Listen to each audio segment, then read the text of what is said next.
İnsanlar arasında belə bir fikir var ki, hər gün 3 litr su içməlidir. Bu çəkiyə görə və insanlar arasında dəyişirmi, yoxsa mütləqdir ki, bir insan gün ərzində 3 litr su içməlidir? Təbii ki, çox vacib bir məqamdır su qəbul etmək. İnsan orqanizminin 75%-dən 75%-ə qədərini su təşkil eləyir və biz bunu təmin etmək üçün, eləcə də qəbul etdiyimiz qidaların düzgün şəkildə parçalanıb orqanizmdə mənimsənilməsi üçün suya ehtiyac duyuruq. Amma heç də hər kəs 2-3 litr su içməli deyil. Bu, hər bir insana ümumi standart götürsək, 1 kiloqram bədən çəkisinə görə 0,30 ml nəzərdə tutulub. Tutaq ki, 50 kiloqram bir insan, 50-ni 0,30-a vururuq, 1 litr yarım edir və bu hansı vaxtlarda içilməlidir? Səhər tezdən yuxudan oyandıqdan sonra, yeməkdən yarım saat əvvəl, yeməkdən 45-50 dəqiqə sonra və xüsusilə də bizim region üçün saat gündüz 4-dən 5-ə qədər olan ən ideal vaxtdır ki, o vaxtda da 2-3 stəkan içilə bilər. Çünki həmin vaxtda həm qida qəbulundan sonra toksik maddələrin bədəndən atılması üçün su içdikdə bu zaman daha faydalı olur. Və eyni zamanda da əgər bir insan hər gün bu qədər öz normasında suyu içməyib və bugündən qərar verir ki, mən artıq sağlam qidalanacağam, sağlam həyat tərzi sürəcəm və həmin o suyu içməliyəm. Birdən-birə başlamamalıdır, bir həftə ərzində tədricən o miqdara gətirib çatdırmalıdır və gün ərzində qəbul etdiyimiz meyvələrin, tərəvəzlərin də demək olar ki, meyvə tərəvəzə görə dəyişir. 60-80%-ə qədərini də maye təşkil edir və eyni zamanda əgər ayran qəbul ediriksə, o da gündəlik maye miqdarına aiddir. Ancaq çay, kofe, şəkərli, qazlı, rəngli içkilər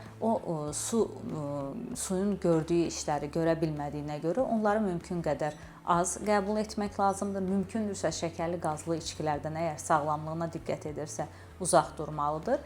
Və suyu qəbul edərkən bu miqdarı nə vaxt artırmaq olar?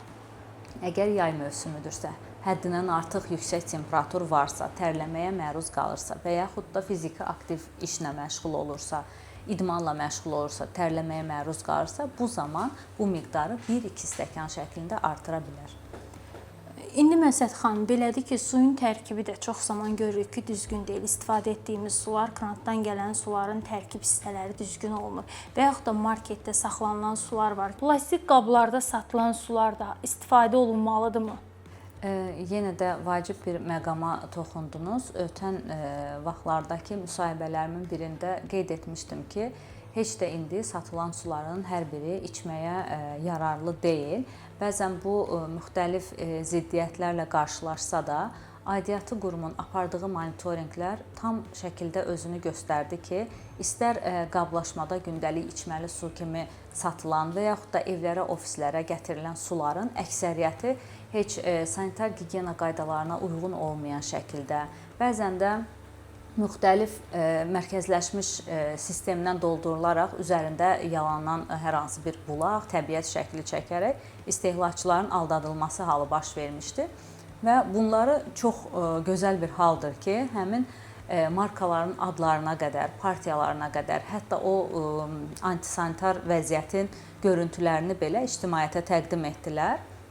Və bir mənalı şəkildə, əgər yenə də qeyd edəcəm, sağlamlığına dəyər verən insandırsa, mütləq şəkildə o görüntülərdən sonra artıq aldığı suya mütləq diqqət edəcək. Və içməli su olaraq biz aldıqda birinci növbədə keyfiyyətli sudan danışıram, qeyd etdiyiniz plastik qabları. Bugün demək olar ki, istər onun daşınmasında yüngül olması, bir dəfəlik istifadədən sonra atması, bu kimi məqamlar insanları daha çox rahatlığa alışdırdığı üçün hər kəs plastik qablarda olan sulardan istifadə edir. Ancaq burada diqqət olunacaq məqam odur ki, mütləq alınarkən baxmalıdır. Doğrudan da dövlət nəzarətindən keçən yerlərdənmi satılır? Və eyni zamanda da həmin su butulkalarının üzərində elə yazıb ki, 5 dərəcədən bəzilərində 15, bəzilərində 20 dərəcəyə qədər saxlanılmalıdır. Gəlin etiraf edək ki, hal-hazırda yay mövsümüdür. Bəzən 28 dərəcədən yuxarı da olur temperatur, amma biz saatlarla həmin plastik butulkaların günəş şüaları altında mağazaların, satış yerlərinin yanında qaldığını görürük. Belə olan halda təbii ki, o istilikdən plastik butulkanın tərkibindəki mikroplastik hissəciklər suya keçir və zamanla elə sular qəbul edən insanlarda orqanizmdə daxili orqanların funksiyasının pozulması, müxtəlif təhlükəli xəstəliklərin yaranma riski, eləcə də xroniki xəstəliyi olan insanlarda xəstəliyin kəskinləşməsi halları baş verir. Sadəcə bu məsələlər tədricən baş verdiyinə görə bir çox hallarda insanlar buna diqqətsiz yanaşır və yaxud da az ölçülü butulkalarda olan sular var.